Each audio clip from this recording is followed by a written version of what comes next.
Buenas tardes a todas y a todos que nos acompañan. Se van a ir sumando más personas más adelante, pero les quiero dar la bienvenida, disculpen el ruido, a estas pláticas de ANSI. Hoy vamos a tener y tenemos un invitado de lujo, que es el, ¿ya te puedo decir doctor? Todavía no, pero bueno, dime amigo. Doctorando, ¿se vale? Doctorando. Pablo Corona Fraga. Les voy a dar una muy breve referencia, muy breve porque su carrera dice, tiene mucho más, pero bueno, muy breve referencia justamente. Nos habla sobre ciberseguridad e inteligencia artificial, pero bueno, Pablo Corona Fraga es candidato a doctor en ciencias especializado en inteligencia artificial aplicado a la ciberseguridad, maestro en administración de TI e ingeniero en sistemas, trabaja para NICE, que es nuestro organismo de normalización y certificación, desde hace más de 18 años, y ha sido vicepresidente para ciberseguridad y salud digital en la Asociación de Internet de México. Consejero de múltiples organizaciones públicas y privadas de distintos sectores. Su experiencia abarca áreas como transformación digital, auditoría de sistemas, ciberseguridad y protección de datos personales. Además, es editor de la norma ISO/IEC 27001 de 2022 a nivel internacional y lidera comités relacionados justamente en ISO. Académicamente ha impartido clases, imparte clases sobre riesgos, seguridad de la información, informática forense, inteligencia artificial en diversas universidades como la Universidad Iberoamericana, Universidad Panamericana, la UTLAB Yankees e Infotech. Y próximamente esperemos en la UNAM. Y es autor de libros sobre ciberseguridad, riesgos, y ha participado como asesor de PREP en el INE. Pues Pablo, me da mucho gusto darte la bienvenida en nombre de Rastro de AMSIR y bueno, te dejamos para que empieces tu plática. Muchas gracias. Muchas gracias, Anaíbi, y muchas gracias, bienvenidas y bienvenidos a todos los que están aquí. ¿Me confirman si me escuchan y se escucha a buen volumen? Sí, sí se escucha. Perfecto, muy bien. Y supongo que pueden ver la pantalla. Hoy les voy a platicar sobre la manera y lo que he estado haciendo de cómo hacer inteligencia artificial, más bien cómo aplicar la inteligencia artificial a el ramo de la ciberseguridad. Tenemos distintas maneras de aplicarlo y les voy a ir dando una introducción, pero déjenme comenzar por el principio. Y así de principio, me gustaría empezar con algo que normalmente, y los que ya hayan estado en alguna plática que yo haya dado, es el principio de casi todas mis pláticas alrededor de ciberseguridad. Y es, ¿qué significa la ciberseguridad? Si hubiéramos estado dando esta plática hace 20 o 30 años, la verdad es que ni siquiera existía el término de ciberseguridad o no se había difundido tanto. El prefijo ciber se usaba para muchas cosas y en particular con mis amigos lo usábamos para cosas muy específicas que no tienen que ver aquí, pero hablábamos más de seguridad de información y de proteger a las máquinas, de proteger a los bits y a los bytes, de proteger las tecnologías de información. Pero podemos ver, y en esta lámina me parece que es representativo, que no solamente la ciberseguridad se trata de proteger la información. Del lado izquierdo seguramente podrán ver que tenemos a la información, ya sea la información física o la información digital, y ahí estaríamos hablando de seguridad de la información. Pero desde hace muchos años, el mundo digital empezó a compenetrarse en nuestra vida diaria, yendo mucho más allá de lo que es las computadoras, de lo que solamente es procesar información en hojas de cálculo y bases de datos.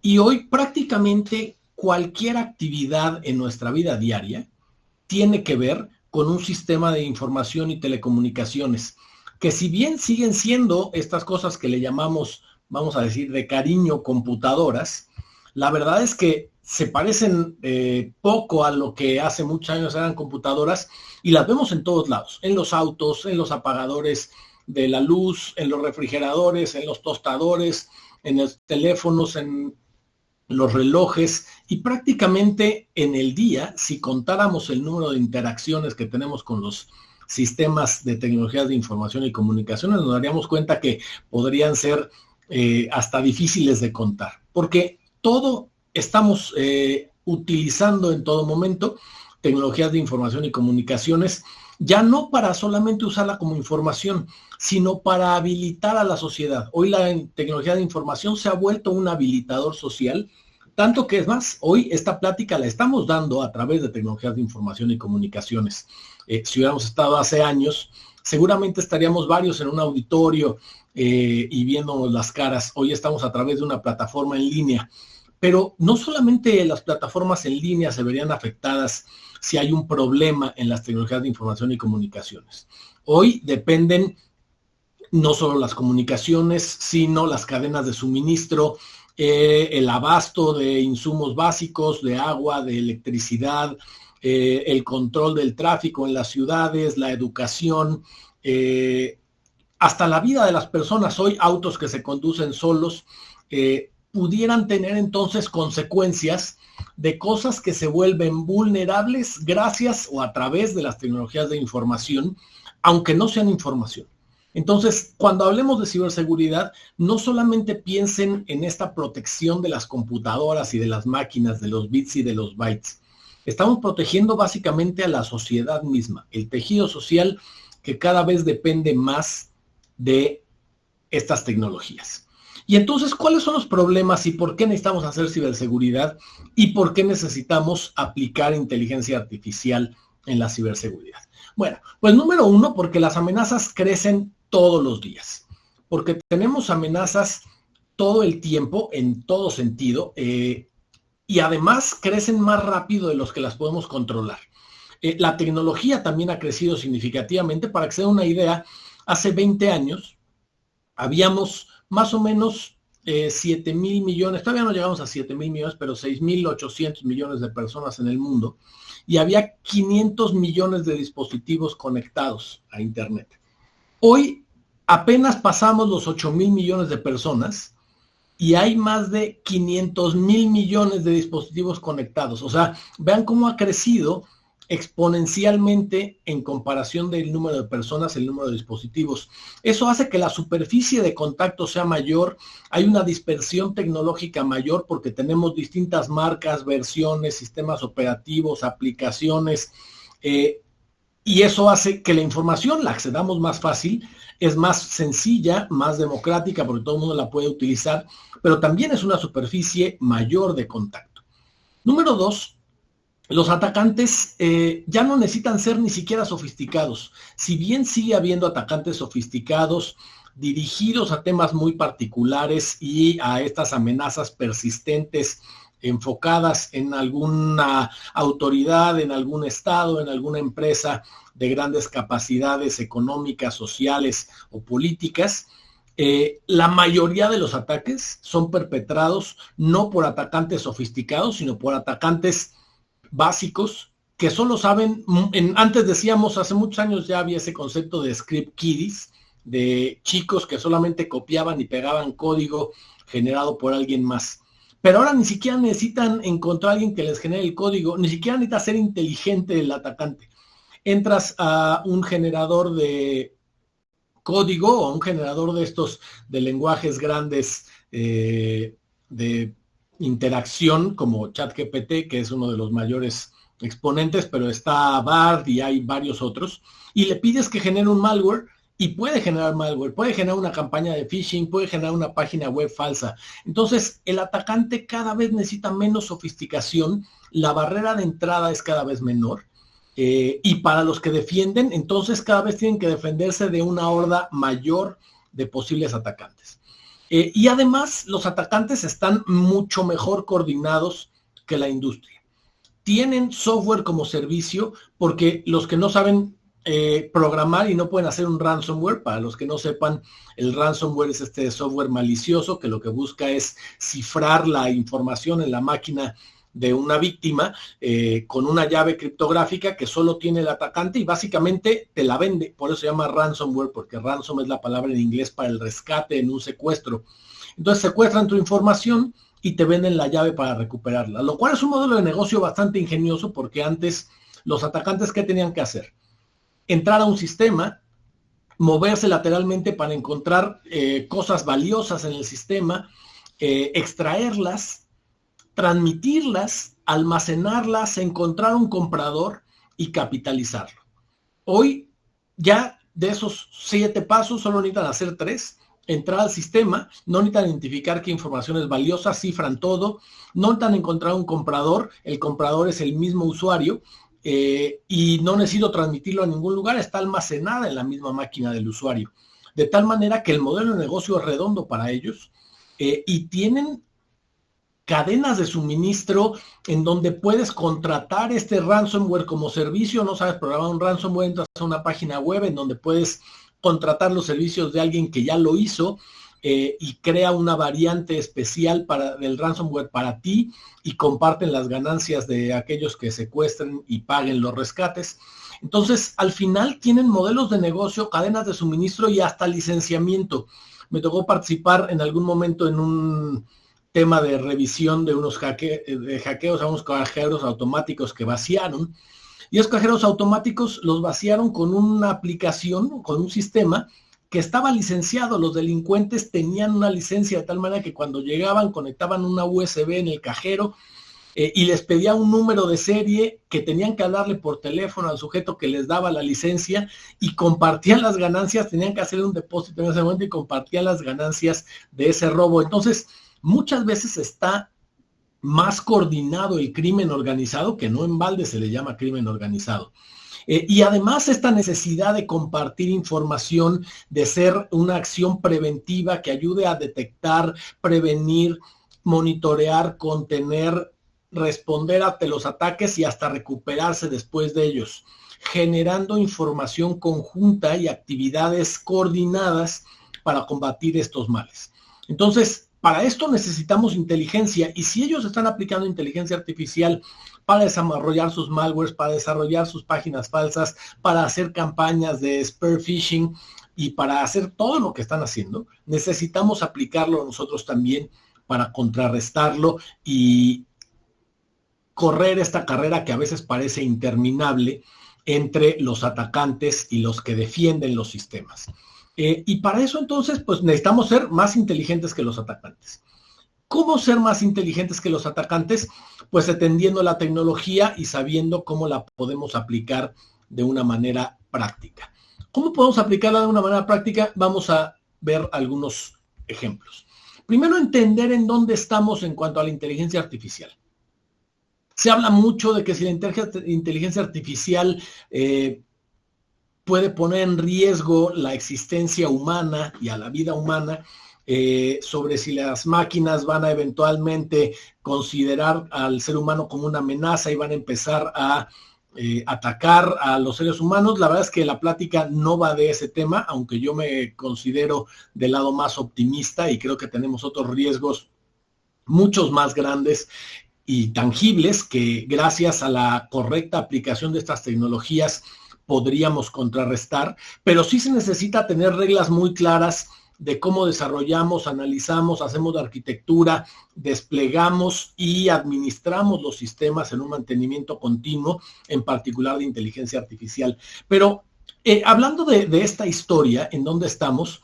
La primera ola de la inteligencia artificial, y tampoco es tan nueva, desde los 60 ya se hablaba de inteligencia artificial, principalmente enfocada a sistemas expertos, en donde basadas en reglas y umbrales, en características de si pasa esto, haz esto otro, se desarrollaron una serie de esquemas de inteligencia artificial, o por lo menos de esa incipiente inteligencia artificial, pero la verdad es que bastante avanzados, pero principalmente enfocados en eso, en la detección de umbrales y lograr hacer que si sucede una cosa, se tomara una decisión, y por eso es que se le llamó de los conocimientos expertos, porque teniendo grandes cantidades de información respecto de una actividad, lo que se logró es automatizar esta toma de decisiones con grandes volúmenes de información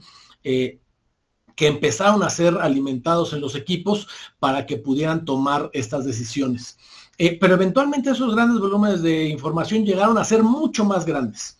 grandes tanto que ya era imposible de manejar, de administrar y de que una sola persona lo conociera. En esa primera ola de los conocimientos expertos, básicamente era replicar el conocimiento de una persona en un sistema. ¿Qué pasó en la segunda ola? El aprendizaje estadístico logró empezar a hacer inferencias más grandes y más allá de lo que lograba el conocimiento y la comprensión humana, la velocidad humana, y surgió este famoso Big Data en donde tuvimos datos de entrenamientos muy grandes y sistemas de entrenamiento que lograron determinar cosas tan grandes como el algoritmo de Netflix, por ejemplo, que seguramente nos conoce mejor que nosotros mismos y después de que terminaste de ver una película te sugiere otra que seguro cautiva tu atención porque está entendiendo los gustos, las preferencias, qué viste, cuánto tiempo le determinaste. Y lo mismo sucede con los anuncios en la publicidad en línea. Cada vez vemos anuncios que nos son más pertinentes y el famoso clickbait, ese anzuelo que buscan que mordamos, es cada vez más efectivo porque logran hacer mensajes dirigidos a un público objetivo determinado, basados en el historial de navegación, en qué tipo de contactos, qué tipo de productos o servicios consumes,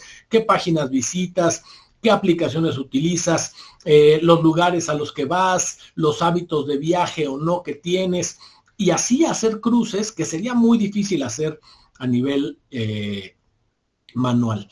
Y la tercera ola es esta en la que estamos actualmente, una adaptación contextual, pero en la que todavía está, voy a decir, en una materia incipiente. Todavía esta inteligencia artificial está naciendo para ser consciente del contexto. Todavía no es totalmente consciente, pero empieza a ver cosas tan impresionantes como lo que sucedió en octubre del año pasado con esta apertura del software de ChatGPT, que a todo el mundo lo tomó por imprevisto y que la verdad es que tiene una capacidad de absorber el contexto de una manera bien interesante. Todo gracias a un paper que si algún día tiene oportunidad de leerlo, se llama Attention is all you need, porque justamente ese conciencia del contexto es lo que en la programación de estas inteligencias artificiales se llama el modelo de atención. Tener una serie de palabras que vas a tener atención en ellas para que, basado en ello, establezcas un conjunto de relaciones con todas las demás otras palabras que estén en tu corpus de entrenamiento. Y entonces, a manera de meme, antes decíamos que la inteligencia artificial se parecía a esto, ¿no? Que decíamos que era inteligencia artificial y detrás había machine learning y estadística, pero en realidad había una serie anidada de if, then, else, basados en datos que conocemos. La verdad es que hoy la inteligencia artificial no funciona así. Desde hace un buen rato, estos modelos basados en transformers, lo que hacen es un proceso, trataré de ser muy sencillo, pero tokenizan cada palabra o sílabas y conjuntos de palabras para asignarles un valor numérico y encuentran las distancias, le llaman una distancia vectorial entre cada una de las palabras dependiendo de los factores de repetición en el texto, al lado de qué otras palabras aparecen, armando bloques y nubes de conceptos aledaños, de tal manera que basado en ese elemento que mencioné hace rato de contexto de atención, puede encontrar qué es estadísticamente más probable que sea la siguiente palabra o el siguiente píxel de cierto color para lo que estamos buscando que se genere. Pero eso tiene algunos problemas y los vamos a ver adelante, pero uno de ellos es que tiene poca explicabilidad. No hay forma de saber hoy en estas tecnologías por qué tomó una decisión u otra, porque todos se volvieron factores numéricos en estas cosas que se llaman neuronas dentro de los transformers, que tienen varias capas y que al final solamente eran las distancias entre un número y otro. Ese problema de la explicabilidad lo veremos más adelante, pero es uno de los problemas graves a los que nos enfrentamos hoy. Y entonces, ¿cómo se ha aplicado esta inteligencia artificial en distintos sectores? Fíjense que en el sector de la salud, para mí hubiera sido uno de los que por diseño hubiera tenido esa naturaleza para aplicarse de manera muy práctica con aspectos éticos, porque la salud es uno de los aspectos sociales en donde más se ha desarrollado este tema de la ética, pero ha costado mucho trabajo y aplicar la inteligencia artificial hoy a los temas de salud no ha avanzado tan rápido como otros aspectos en donde, por ejemplo, el sector financiero, que siempre ha estado sobreregulado y que tiene un avance bastante fuerte, en cuanto a las capacidades de poder predecir comportamientos, predecir si una persona va a poder pagar o no un crédito, qué tipo de perfil tiene un usuario y sugerirle el producto crediticio financiero más adecuado. Y entonces en distintos sectores se ha desarrollado de una manera distinta. Hoy uno de los problemas más graves, y déjenme hablar del problema que hablaba sobre la parte del sector salud, mencioné el de la ética. Y es que el asunto de la inteligencia artificial lleva a temas de sesgos, que también veremos más adelante, pero que esos sesgos no pueden ser solucionados por los programadores. La mayoría de las veces estos problemas han sido solucionados por los programadores y por eso es que a veces mal solucionado, porque el programador y el ingeniero de datos, el científico de datos, no puede ser experto en todo y en particular no puede ser experto en ética, en no discriminación, en política, en regulación, y por eso es que se necesita un contexto mucho más amplio. De tal manera que lleguemos ahora sí a las aplicaciones de la inteligencia artificial en ciberseguridad. ¿En qué cosas se puede aplicar inteligencia artificial en ciberseguridad? Pues definitivamente en el aprendizaje automatizado sobre la detección de amenazas para identificar patrones de comportamiento que se puedan utilizar para detectar un correo electrónico malicioso, un phishing, un malware, cierto tráfico en la red que se comporta de una manera particular. Y esto tampoco es tan nuevo, pero ha ido evolucionando. Por ejemplo, técnicas como el cifrado han hecho que no podamos ver el contenido de los mensajes. Y si bien cuando hay un cifrado punto a punto entre una comunicación de dos equipos, no podemos ver el contenido de esa comunicación, existen técnicas que se llaman, por ejemplo, Deep Packet Inspection, en donde identificando la forma de los paquetes, seguramente todo el mundo ha visto este meme en donde alguien pidió por un servicio de compras en línea un juguete para adultos, pero pidió que lo envolvieran para que no se viera el contenido, pero lo envolvieron en una bolsa negra y está con cinta muy pegada y entonces es evidente que es. Bueno, pues algo similar sucede con este Deep Packet Inspection. Buscar, analizar con la forma de los paquetes, la frecuencia, el tamaño, el tipo de protocolo que están utilizando, inferir qué tipo de información está transitando. Y las tecnologías de inteligencia artificial han ayudado justamente a detectar entonces, con técnicas como esta, tráfico malicioso o actividades que pueden ser potencialmente no deseadas para una organización. También temas en el procesamiento del lenguaje natural para analizar registros de seguridad, bitácoras, logs, y poder prevenir y contener amenazas antes de que suceda. Y ya decía, los avances en el sector financiero han sido significativos para detectar hábitos, por ejemplo, para saber cuándo está pudiendo ser causal de un fraude o una connotación de un fraude por alguien que hizo una transacción en un horario no adecuado, en una página extraña, en un número de intentos extraño, que entonces llevan a detener la transacción y decir hay que someterlo a una investigación. No forzosamente será una transacción forzosamente fraudulenta, pero sí levanta una alerta. Bueno, así como en el sector financiero se hizo desde hace algún tiempo, hoy se está aplicando a distintas otras cosas que lo vamos a ver en unas láminas más, pero a correlacionar los eventos en estas aplicaciones que ya son muy conocidas en el ambiente corporativo, de correlacionadores, de bitácoras, que ayudan a identificar distintas fuentes de información para armar esta correlación entre distintos eventos y identificar patrones de comportamiento que pueden ser anómalos. También para la visión artificial, desde monitoreo de cosas físicas, por ejemplo, podría monitorearse que alguien en una tienda metió algo a su bolsa y que podría significar que alguien se está tratando de robar algo y contener el evento. Pero también aquí vienen algunos riesgos, porque todos estos heredan, ya decía yo, los sesgos que tienen los esquemas con los que fueron entrenados y los datos con los que fueron entrenados.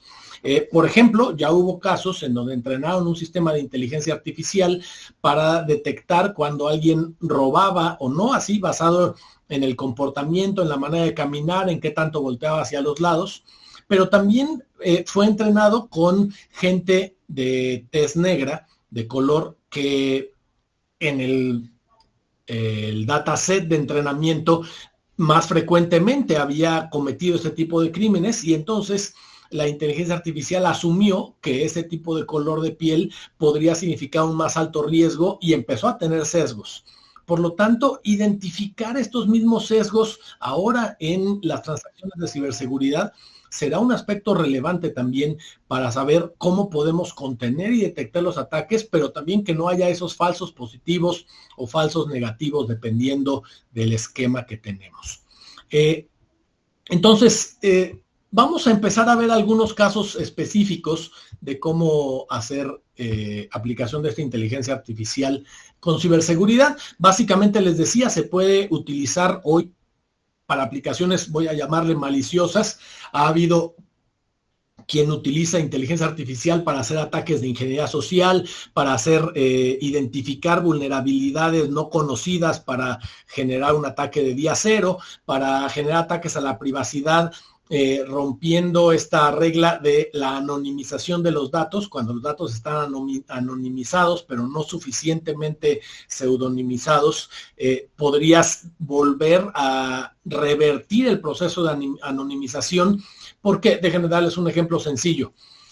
Si ya le quitaste a unos datos estadísticos el nombre de la persona, pero dejaste el código postal, su profesión, cuántos años tiene y cuántos hijos tiene, posiblemente en ese código postal solamente va a haber, voy a decir un número, 5,000 personas, y de esas 5,000 personas de esa profesión solamente va a haber 100, y que tengan ese número de hijos solamente va a haber 30, y que tengan esa edad posiblemente solamente va a haber 1 o 2. Entonces desanonimizaste algo que parecía estar anónimo, y alguien quien ha utilizado estos aspectos de inteligencia artificial para ello, lo cual también significa una amenaza a la privacidad, que ha sido utilizado no siempre con fines maliciosos, pero también con fines publicitarios para lograr sacar patrones de consumo y algunas otras cosas. Como ya decía, para generar malware o software no deseado, o hacer algunas otras actividades pues ilegales, o que a veces le llaman hacking.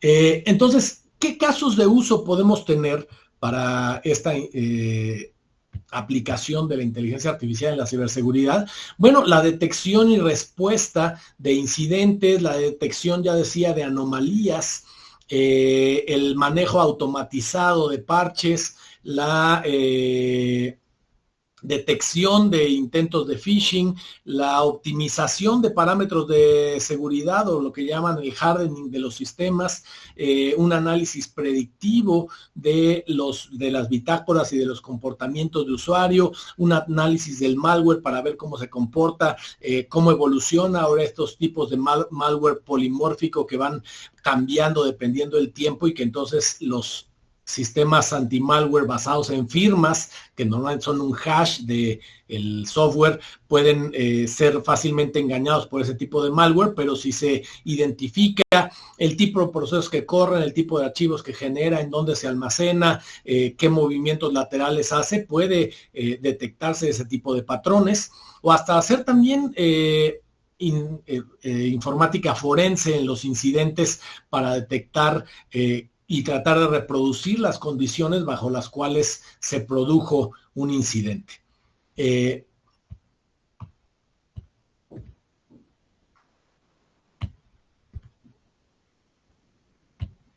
Entonces, ¿qué necesitamos para hacer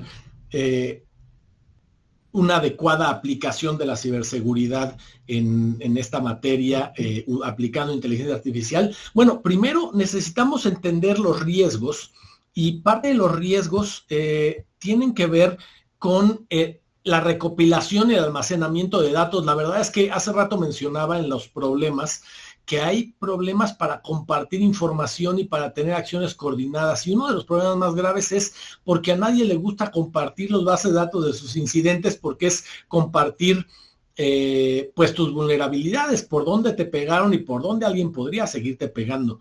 Por lo tanto, veremos formas de compartir esa información de una manera más transparente, pero anónima, y que ayude a que no ponga en evidencia el tipo de organización o la estructura de quien está buscando compartir esta información, pero sí las capacidades para coordinarse y responder de manera pronta con otras actividades. El procesamiento y análisis de datos también es uno de los riesgos grandes porque necesito almacenarlos en algún lugar, necesito identificar en dónde hay datos personales, en dónde hay datos financieros que puedan ser utilizados para otros fines, pseudonimizarlos o limpiarlos, y esa curaduría es todo un proceso grande, complicado, que toma tiempo. Lo mismo que hace rato mencionaba, la falta de transparencia, la toma de decisiones de los sistemas de inteligencia artificial que tenemos actualmente no ayuda para este tema de rendición de cuentas, porque además hoy no podemos hacer responsable a una máquina. A una máquina no le puedes decir, pues te voy a poner una sanción por haber tomado esta decisión. Porque ¿qué vas a hacer? ¿La vas a pagar? No podría, o sea, no hay una manera de hacer, en inglés dicen, de que haya esta accountability, de entregar cuentas y responsabilidad sobre las acciones. Por lo tanto, hoy la gente es quien debe ser responsable y rendir cuentas sobre las acciones y decisiones que se toman.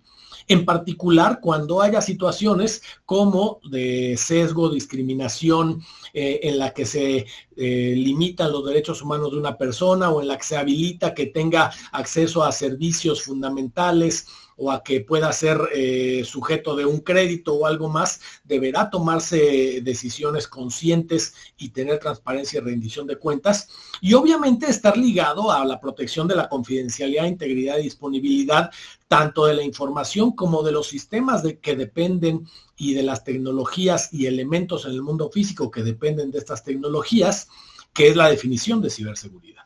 Entonces, ¿qué hice en este estudio? Pues lo que estuvimos proponiendo es ver cómo lograr conjuntar la mayor cantidad de información, recopilación, procesamiento de datos para encontrar cómo atacar cada uno de esos problemas. Y bueno, afortunadamente desde hace muchos años, una organización llamada Mitre publicó una página que, para los que no la conozcan, me parece una genialidad, que se llama ATT&CK.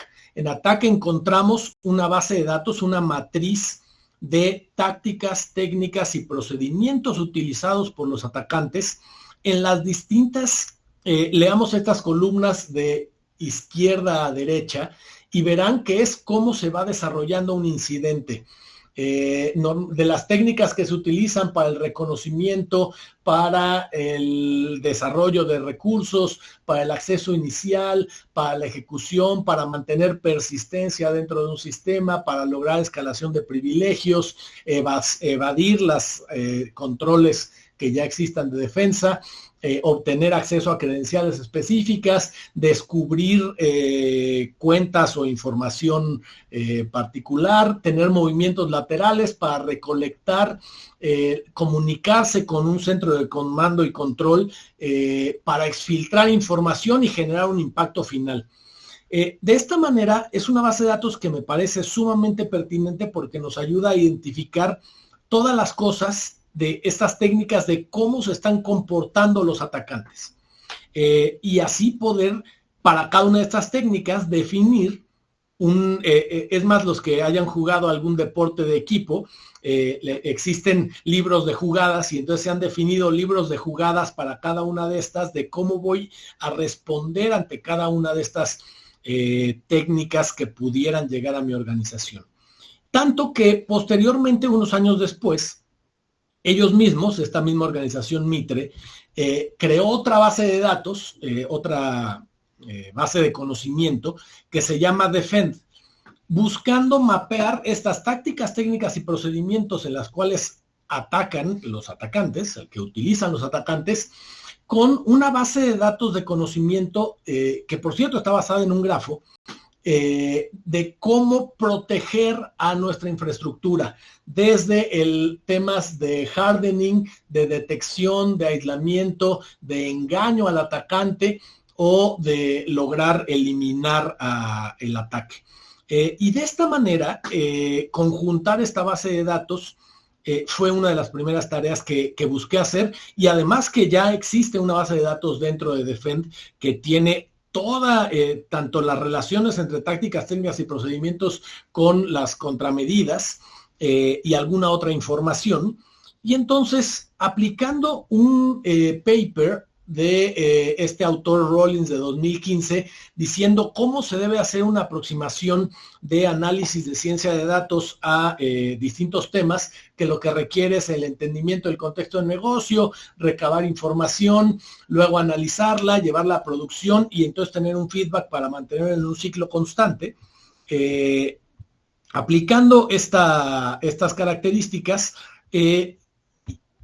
empezamos a hacer un proceso de recopilación de datos de todas las tácticas, técnicas y procedimientos y las contramedidas en Attack y Defend, relacionando el tipo de control con el tipo de ataque que puede defender, el tipo de infraestructura que está debajo, limpiarla y procesar esa información, porque ahorita verán a qué llegamos, para extraer las características principales con un mecanismo de aprendizaje no supervisado de redes neuronales para identificar cuáles son las tácticas, técnicas y procedimientos que abonan mejor a distintos contextos de organización. Ahorita explico esto de qué significa distintos contextos de organización, para crear con esto primero una representación gráfica, un grafo, pero al final un análisis que ayude a tomar decisiones sobre qué, de qué controles, porque en Attack y Defend hay miles de tácticas y miles de contramedidas. ¿Cuáles son las que mejor me ayudan a mí como organización? Y entonces, para eso, lo que hice es identificar fuentes de información abierta en donde pudiera haber incidentes o datos de incidentes y datos de esto que le llaman Open Source Intelligence, inteligencia de fuentes abiertas, en donde pudieras encontrar información de las organizaciones. Seguramente habrán escuchado de Virus Total, en donde hay distintos aspectos de malware, distintas muestras de malware para clasificarlas, o Shodan, que es como dicen el Google del Internet de las cosas, en donde puedes encontrar todas aquellas cosas que están conectadas a Internet y qué tan expuestas están, y así como esos distintos otras fuentes de información. ¿Para qué? Para lograr, hace rato hablé del correlacionamiento de eventos. Entonces, les voy a poner un ejemplo muy sencillito de correlación de eventos. ¿Qué necesitábamos hacer? Pues identificar el riesgo de un usuario basado en que, pues que si tiene cierta dirección IP, ciertos permisos, lleva, en un ejemplo real, 4 intentos de sesión fallidos a las 3 de la mañana desde un dispositivo que no conozco, accediendo a un recurso que normalmente su usuario no debería utilizar. Algo raro debe estar sucediendo. No forzosamente es malicioso, aguas, ahí hay un punto importante. Sino debería levantar una alerta amarilla diciendo hay que investigar esto a profundidad. Tal vez es alguien haciendo un proyecto especial que está accediendo de manera legítima a ese recurso que no es tan común que acceda, y siendo que no accede tan comúnmente, olvidó la contraseña, ya lleva 3 veces que la pone mal, y es un proyecto especial en donde está en otra parte del mundo y aquí parece que lo está haciendo a las 3 de la mañana. Pero se necesita hacer una investigación más profunda, y para esto entonces el que haya un correlacionamiento de esos eventos automático nos ayudará entonces a tomar decisiones para autenticar al usuario, y aquí es importante hacer esta distinción entre dos conceptos. Autentico al usuario, pero autentico al usuario normalmente al inicio de su sesión. Autentico cuando pone sus credenciales, usuario, password, posiblemente un segundo factor de autenticación, pero luego autorizo cada acción que realiza con respecto de sus roles, permisos y privilegios. Cada acción, de tal manera que tiene una sesión abierta y cada vez que él intenta hacer algo, debo ver si tiene los privilegios para hacerlo. No porque ya el usuario tenga acceso al sistema, pueda hacer lo que quiera adentro. Entonces, intenta exportar una base de datos. Hay que ver si tiene permisos para exportar. Intenta enviar por correo o sacar un medio extraíble. Habrá que verlo contra esos roles, permisos y privilegios. Pero siendo que tenemos miles de usuarios, miles de equipos y cientos de sistemas, necesitamos mecanismos y herramientas que nos ayuden a automatizar estos procesos. Entonces, aplicando otra técnica de otro documento de un otro autor que se llama, Merging Datasets, olvidé la palabra para merging, perdón, pero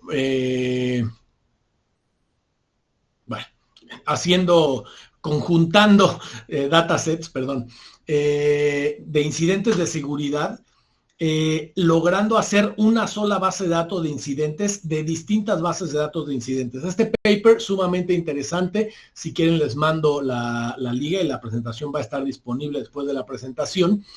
Aplicando esa misma técnica de esta persona, él correlacionó y conjuntó 5 bases de datos de incidentes muy grandes.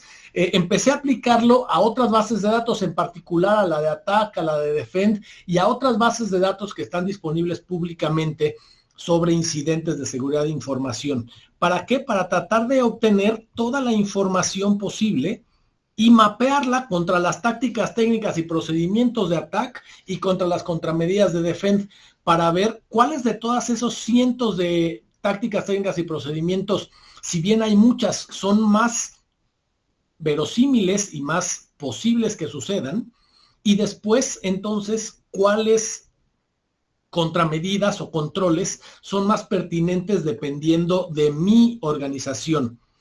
Pero esto fue un caos, porque entonces de todo esto surgió esta gráfica que es horrible. Así se veía.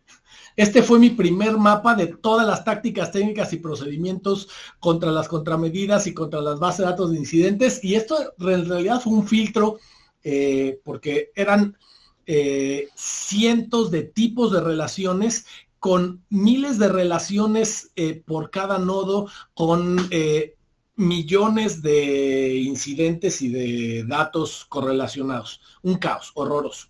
Entonces, ¿qué tenía que hacer? Pues seleccionar y codificar las características que definieran de manera única a cada uno de estos a través de una técnica que se utiliza en el texto, pero aquí como las características están de las tácticas, técnicas y procedimientos definidas en texto, era fácil aplicarla, que es con la frecuencia y la longitud de un documento y qué tan frecuentemente aparece un término, con cuántos más se relacionaba, para hacer un modelo que me ayudaba a autocodificarlo y a agruparlos. Entonces, después de eso, logré llevarlo a esto, a hacer clústeres de controles y de tácticas que se parecían y que actuaban de una manera similar unas con otras. Y de eso lo logré llevar a un aislamiento mayor. Verán que aquí arriba todavía los clústeres ni tenían nombre, porque básicamente estas técnicas de aprendizaje automático lo que hacen es identificar, en este caso no a aprendizaje automático no asistido, lo hacen de manera automática, y identifican patrones de reconocimiento de cuáles se parecen con otros. Y después ya a través de una persona tratar de nombrarlos, estos datos, para ver en qué se parecían. Identificó que se parecían, manualmente hubo que identificar en qué se parecían, y entonces para identificar qué se parecían hubo que ponerles nombres, ver cuáles eran y en qué se parecían. Entonces, por ejemplo, los rojos, verán que este es de passwords, y este es de multifactor, y este es de autenticación, y este es de las credenciales de la persona. Entonces, los rojos eran relacionados con la autenticación de la persona. Y los verdes tenían que ver, fíjense, este es de numeración, este con descubrimiento, este con datos de la estructura. Y entonces nos dimos cuenta que los verdes eran de cosas relacionadas con enumeración de cosas, y fuimos agrupando estos distintos clústeres, de tal manera que eventualmente, esto ya es el grafo simplificado, pero con un zoom solamente a un cachito, encontrar tácticas con sus relaciones, con qué tipo de infraestructura, con qué tipo de ataque y con qué tipo de controles se podían contrarrestar. Y entonces luego llevé esto a un modelo de 2 dimensiones para verlo, cómo se relacionaban las tácticas con los controles y con las infraestructuras, y me encontré un caos. La verdad es que ahí estaba medio atorado. Para después, bueno, y lo vi hasta en 3D para ver cómo estaban relacionadas unas con otras. Verán que aquí hay 2 dimensiones, porque un lado están todos los ataques y del otro todas las defensas. y algunos ataques correspondían, o sea, cada ataque era contrarrestado con una contramedida, pero en estos medios de aprendizaje no supervisado, no tenía manera todavía de identificar cuáles eran las relaciones entre ellos. Entonces, para no hacerles el cuento mucho más largo, lo que terminé haciendo fue identificando cómo aportaban a la organización y cómo aportaban en cuanto a qué era lo más probable, y encontré un texto que hablaba de justamente esto, no de probabilidad. Yo estaba hablando de probabilidad y de un tema estadístico, y en un texto que aparte es un texto bastante viejo, o sea, de los 70s, habla del likelihood, de la posibilidad o la verosimilitud de un evento, y que no forzosamente son lo mismo, porque la probabilidad busca a partir de un modelo llegar a datos, y lo que hace la verosimilitud o la posibilidad es de a partir de los datos inferir un modelo, que fue lo que busqué hacer, inferir un modelo que a partir de los datos de una organización me diera qué debo hacer y cómo controlar la seguridad de esa organización.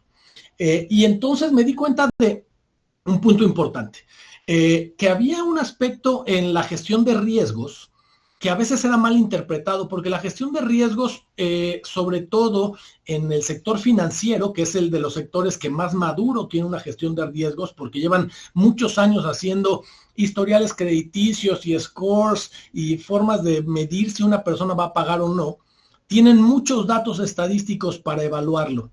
Sin embargo, en ciberseguridad no teníamos tantos datos estadísticos, como les dije, no todo el mundo estaba dispuesto a compartirlos, y además teníamos la presencia de estos famosos ataques día cero, en donde no hay un antecedente. Por lo tanto, necesitamos ver los riesgos de una manera distinta para medir la posibilidad de los eventos sin que fuera estadísticamente medida, porque si la basamos en la estadística, lo más probable es que estuviera mal medida. Y con ello es que encontramos esta manera de verlo basado en este aspecto de simetrías. ¿Por qué? Porque los riesgos en ciberseguridad no tienen simetría temporal, ganas de anticipado en el usar la tecnología, y queda latente el posible riesgo de que un día falle o se vulnere. No tiene simetría en el beneficio porque puedes ganar en usuarios, pero pierdes en multas. Y no tiene simetría probabilística porque la posibilidad de que suceda el evento es totalmente incierta en comparación con la posibilidad de que en realidad ya es una certidumbre de que ya adoptaste esa tecnología y ganaste de antemano. Entonces necesitábamos mapear eso que ahora le llamo habilitadores de negocio como orígenes de riesgo, que usamos tecnología como habilitador de negocio para ser más rápidos, más eficientes, llegar a más clientes y crear mejores soluciones en función de nuestro negocio, pero que entonces al ser un habilitador incorporan posibles consecuencias negativas por el uso de esa tecnología, porque falle, porque se corrompa, porque la accedan, porque roben las credenciales o porque alguien logre encontrar la manera de entrar al sistema sin autorización. Y así fue que encontramos 4 dimensiones que eran las que más aportaban, con base en este grafo que les enseñé hace un momento, que eran qué tan expuesto estaba la infraestructura, o sea, qué tan expuesta estaba, ya sea porque fuera pública en internet o a través de una intranet o de una extranet, o que solamente era físicamente accesible estando en una oficina, o qué tanta trazabilidad había basado en el registro de usuarios, en poder saber qué tipo de roles, permisos, privilegios, autenticación de usuario y autorización de acciones, basado también en la motivación que puede tener un atacante por el tipo de datos que tenemos o el tipo de industria en la que estamos, el tipo de capacidad o influencia social, política, tecnológica, económica que pueda tener alguien para tratar de vulnerarnos, ya sea para ganar reputación, ganar dinero o sacar información, y qué tan actualizados están los sistemas.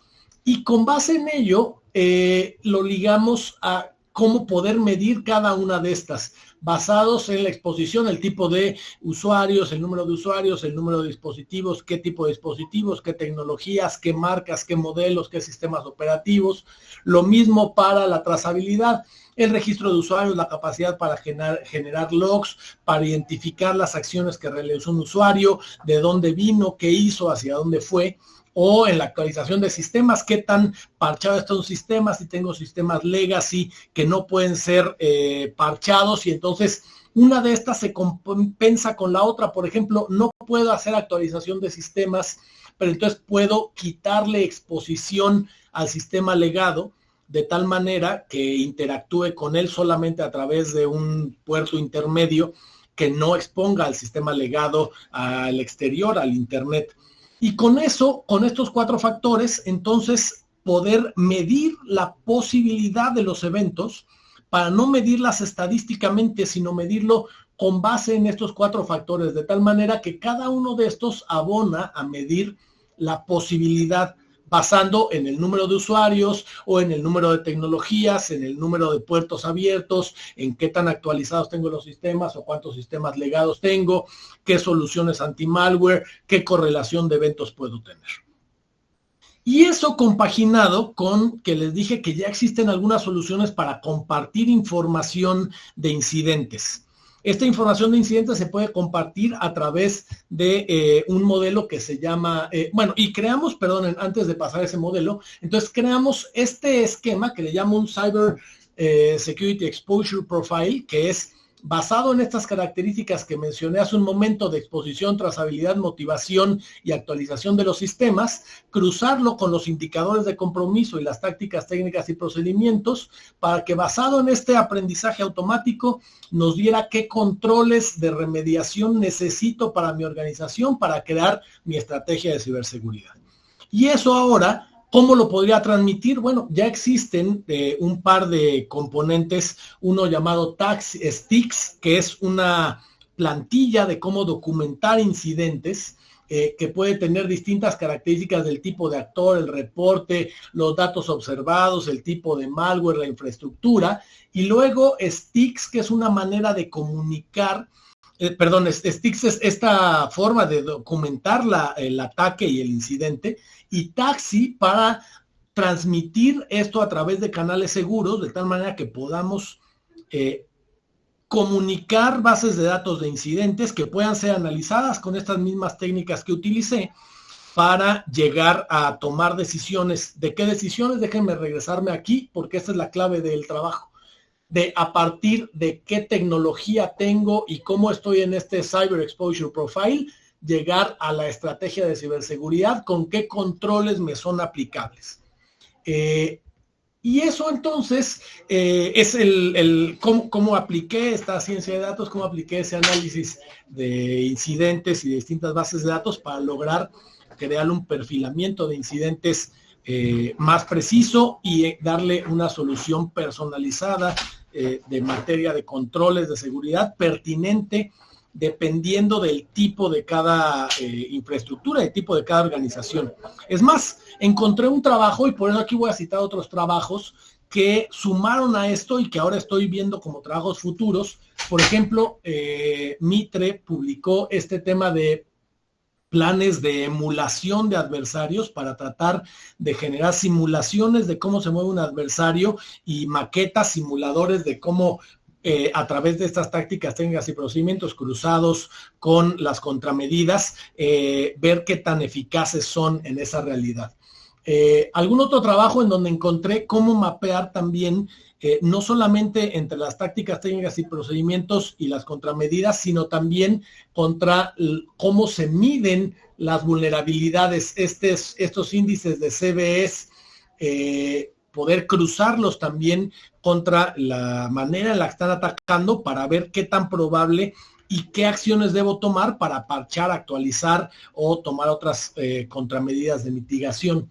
Este otro que también me parece muy interesante, importante y bastante avanzado, entrenaron un LLM, un gran modelo de lenguaje, para basado en estas tácticas, técnicas y procedimientos, platicar con tu infraestructura. Y aquí es donde vi que una cosa que yo estaba teniendo problemas para documentar esa infraestructura, ya existe una cosa que yo no conocía tan a detalle, asumía que existía, que debía existir, pero no la conocía por su nombre, que es una documentación de la infraestructura como código, se llama IAC, Infrastructure as Code, de tal manera que hay toda una nomenclatura semántica para definir infraestructura como un código, alimentas esa infraestructura como código y entonces ahora mi grafo se puede alimentar ya no de manera manual, que era uno de los problemas que tenía, se podría alimentar de manera automática.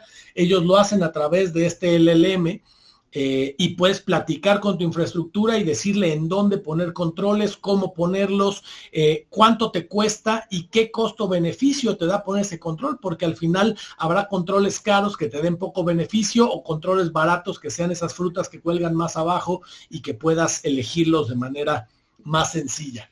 También esta otra persona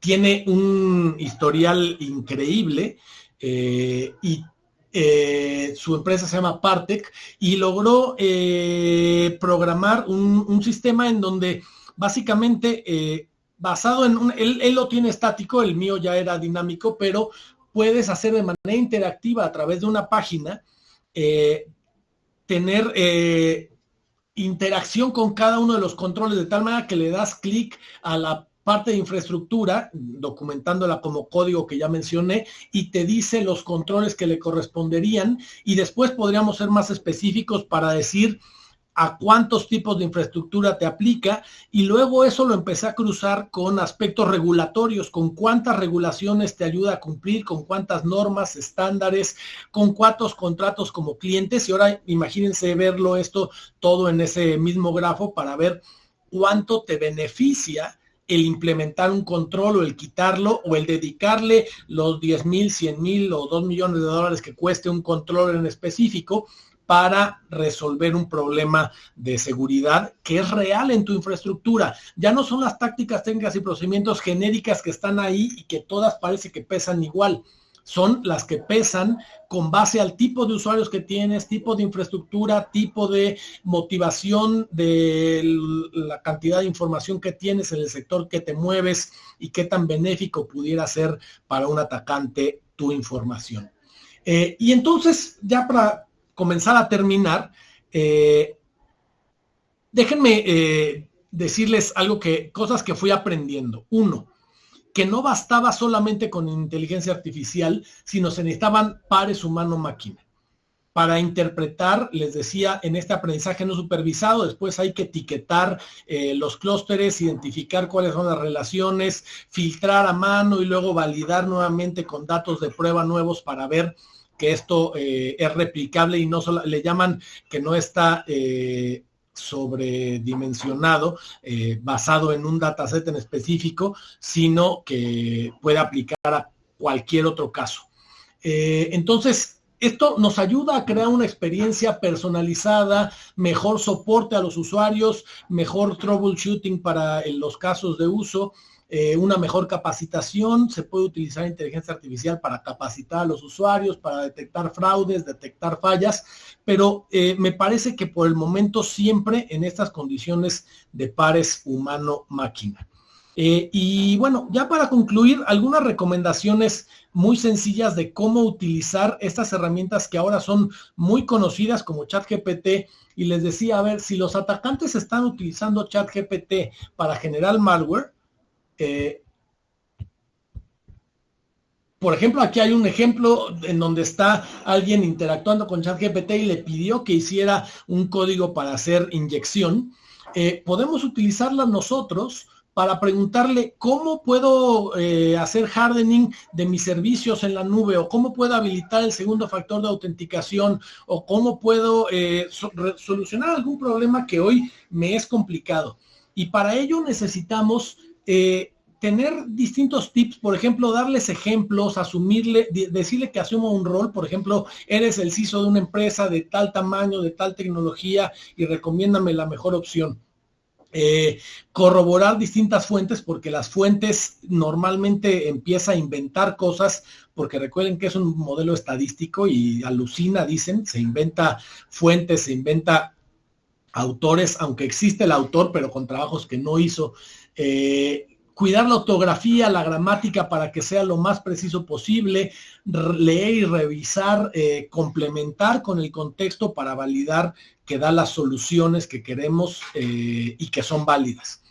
Y luego entender, por último, los retos. La verdad es que aquí ya prácticamente termino para decir que aquí no tengo la solución. ¿Y por qué no tengo la solución? Pues hay distintos retos, por ejemplo, ataques para envenenar, le llaman envenenamiento del origen de datos, ataques a las bases, a los datasets de entrada, que pueden generar, ya decíamos, temas de sesgos, temas de discriminación, y ahora imagínense, en un dataset hecho para identificar malware, alguien podría envenenar el dataset para que no identifique cierto tipo de malware. Entonces, ahí hay otra problemática bastante importante de dónde obtenemos esos datos, cómo son curados, administrados, limpiados, procesados, pero también seleccionados hasta con sesgos inducidos para limitar el otro tipo de sesgos que pudieran ser inadvertidos en los sistemas o ataques en los algoritmos. ¿Por qué? Porque al final, como les dije, el problema hoy está en la explicabilidad de los sistemas. Hoy hay muy poca explicabilidad de por qué hizo algo, por qué no otra cosa. Los modelos están basados en, básicamente en que al sistema le dan galletitas cada vez que lo hace bien y le quitan puntos cada vez que lo hace mal, pero no tiene una manera después de explicar por qué lo hizo más que por qué esta manera gané más puntos y por esa gané menos.